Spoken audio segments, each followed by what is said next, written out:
بقى حريه كل واحد يقول له عايزه. اعتقد ان باسم اكتر واحد انا ممكن انتقده، لان هو اتشهر على حس. يعني اول حلقه في حياته عملها كان عمرو مصطفى، طلع سخر من كل حاجه انا قلتها، وفي نفس الوقت بيقول عكسها دلوقتي. فيعني هو اعتقد ان هو هيتقبل بصدر رحب، لان هو اكتر واحد سخر مني.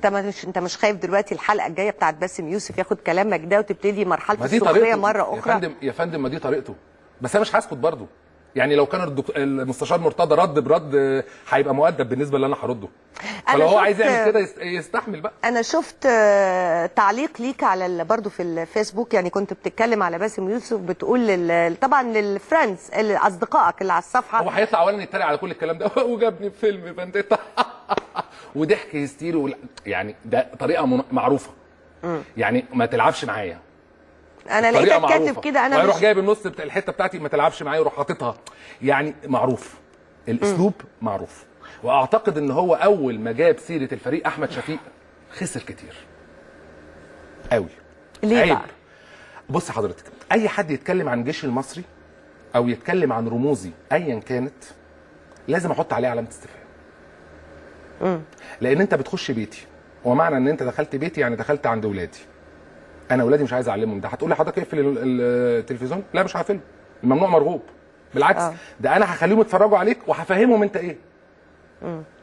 علشان كده كنت انا طبعا ده كلامك يعني اللي انت كاتبه، انت كنت بتقول اعلنت كده انه اللي بينتج البرنامج اخواني، وهو طلع قال فعلا. فانت كنت كاتب شفته بقى عشان كنتوا مكدبيني انه انا بستغرب انت بتعمل حوارات مع اصدقائك على الفيسبوك وشفتوا وكدبتوني واللي انتوا كنتوا يعني كذا ويردوا عليك. لا هو رد نفسه، هو طلع رد قال انا فعلا اللي بينتج لي اخواني، هو ما بيتدخلش خالص. معلش سوري.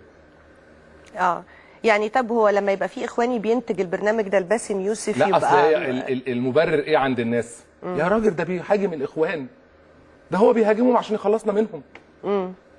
ما انت شايف ايه وجهه نظرك؟ لا طبعا هو بيمتص غضب الشعب. اهدى اهدى.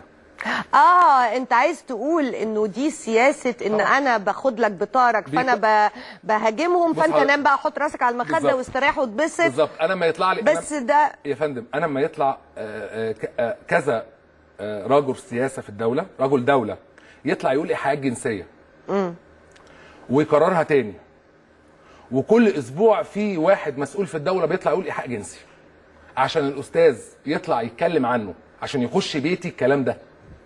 طب علشان كده، طب بس مثلا باسم يوسف راح النيابه وتقدم للنيابه ودفع كفاله. يا فندم مدومه راح النيابه لاهانه الرئيس. مش في اعلان. بلاش بقى، مش عايز اتكلم في الحاجات. لا اصل هو انت دايما معلش انا عايزه اقول حاجه علشان برضو ايه، اضرب صاحبك لو هم كتير. يعني ايه اضرب صاحبك هيهدى خالص والشعب هيبقى لذيذ جدا يعني كل حاجه. اصل انت مش مصدق ولا حاجه من دي. اي حد بيروح النيابه انت مش مصدقها. يعني انت كاتب ايه؟ ما هو بيفرجوا. هقول لك انت كاتب ايه على احمد ماهر خرج تاني يوم.